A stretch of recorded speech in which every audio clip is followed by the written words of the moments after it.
turn, you get 10,000 drones which come in and blow up your port and your fuel services around there and all the infrastructure, wiping you out completely.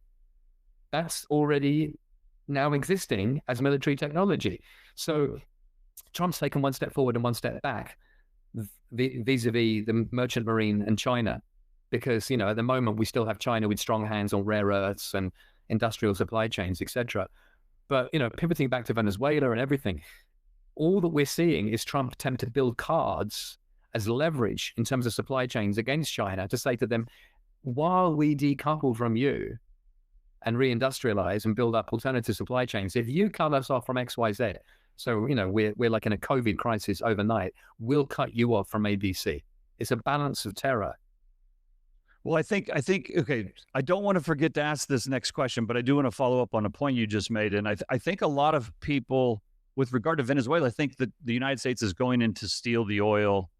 And it's not that isn't possible, right? Of course, oil is a big part of the reason the United States is involved in Venezuela. But even if the United States never sells a barrel of oil of Venezuela's and never receives 1 penny of economic value from doing that, what they have done or what they are doing is keeping from China from doing it. So they are cutting off the supply, even though they're not using it themselves, they are keeping a competitor from doing it. And the same thing would happen if Iran were to fall. All of a sudden, you would have 2 of the biggest sources of energy that supplies China all of a sudden in disarray. And so it's not so, it's a form of control. The word I've used for it is physical censorship, or censorship in the physical realm. You're keeping somebody else from doing, what you don't want them to do. Completely. On Venezuela, I put a piece out in December called Venezuela Vidi Vici. There you go. And it made the same point. And Iran too. If China can't have it, I mean, in fact, there are so many great quotes from Dune about all this. Of course, it's one of the great, literary texts. He who can control a thing, he who can destroy a thing can control a thing. Exactly. That was That was literally Goldfinger's strategy in the movie, the original James Bond movie. He took the gold out of circulation by irradiating it. Or that was the plan anyway. And by the way, that works on multiple levels. Because say, for example, if you do ever get Venezuela oil back on track, if you do, you've got that very close to home with the US military controlling those supply chains. And at the same time, that means you could have accidents happening in other areas which China does rely on, and you have low energy prices. Yeah, China has high, because this is part of the great game being played. Both teams want to have low prices for what they need and make the other team pay high prices. Yeah. So you are getting a bifurcation of global commodity streams, which people are not factoring in yet. Like, this global bifurcation means that cheap energy for me, expensive for you. Look at rare earths in China. Look at the price in the West. Yep. What does that do downstream? Price differential. Okay. So you're going to get a lot more of that, but both sides will try and play the same game where they can. And, whether that ends badly, as we said, in dust and smoke, etc., or whether it's just a balance of terror and a peaceful demarcation of zones of influence or spheres of influence, and, and a rebalanced economy within them, that's all open to question. We have to track that day by day. But that's the game. Absolutely. Okay. So I've already said that a lot of what you have predicted over the last, 5-10 years has been very prescient, and we're starting to see play out in real time. And I've talked about how you made this amazing prediction on letters of marque. So here's the question. You have made so many accurate predictions. What has happened in the last year that has surprised you? Okay. Radical honesty here, because I don't like giving answers that are kind of bit of this, bit of that. I was, as someone who spends a lot of his time in the long grass of the pockets of social media where ideas percolate up long before they get mentioned in the Wall Street Journal or the Financial Times, I was blindsided, and I'm genuinely embarrassed about it because I regard myself as being good at this, by how rapidly what we could call the Groyper phenomenon suddenly appeared in MAGA world, where you Oh, had, yes. Okay. Yeah. a much more extreme far right iteration of MAGA eclipsing MAGA. And we still don't know how large that is within the grouping, whether Trump remains the daddy now. Well, obviously he remains the daddy now, but what's happening next? You can look at more conservative interpretations of that, of is it Rubio versus Vance, for 2028, etc. That kind of elbow jostling for position.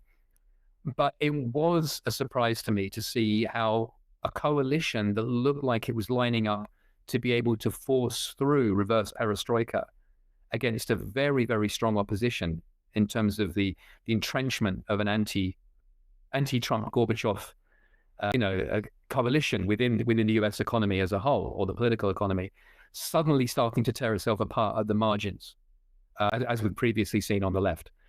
Now, I don't know how that will play out. I'm starting to formulate, different permutations of that. But that genuinely surprised me. And if you think that's too obscure, or anyone listening thinks this is really, really an odd thing to throw in there and it doesn't fit, I can assure you it does. Because if you suddenly say that I can predict, this is a silly example, but it's kind of relevant. Trump is suddenly going to start buying a brand of shoe with notoriously hard to tie shoelaces, which statistically see people fall downstairs more often. And that he's going up and down from Air Force One more often. You suddenly start factoring in, what if he has a tumble? Yeah. What does MAGA look like without Trump? And suddenly you start asking all those questions. Okay, this is, I'm making that one up just spur of the moment. No. But you get my drift. Small things can multiply.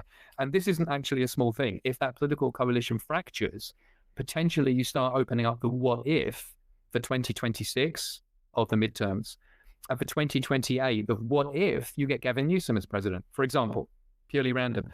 What does that do to the great game? And these are questions which I'm already being asked by people, by stakeholders, clients, etc.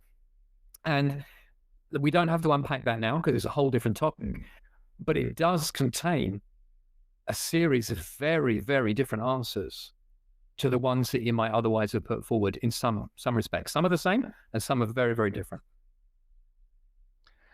Yeah. So I'll tell you the thing that surprised, so great answer. And I think you're spot on because, it's funny. I've been playing around with this concept recently that I call it the fractal of fractures, fractal fractures, because everywhere you look, both domestically US and internationally, and in all different kinds of institutions and groupings, you see fractures. Yes. And that little fracture is just a fractal of a bigger fracture. Yeah. And then that's a fractal of a bigger fracture. And yeah, beautifully put. And so I think you've kind of honed in on a small fractal, but it has the potential to be a very big fractal.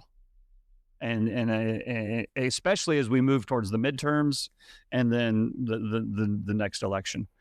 I'll tell you the thing that surprised me. I'd be interested to get your thoughts on this because listen, Venezuela was in no way a surprise. Anybody who didn't see Venezuela coming is literally living under a rock, right? Like they've put a damn armada, a couple 100 miles south of me here.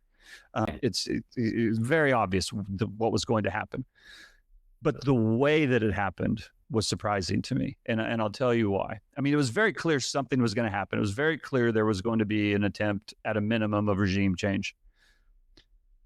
But to do it in the way that he did it, and when I say he, I mean Trump, because it was so perfectly executed and so quickly done and so successful, I don't think people have a proper respect for how risky of a political move that was. Perhaps not super risky from a military perspective, but from a political perspective, incredibly risky.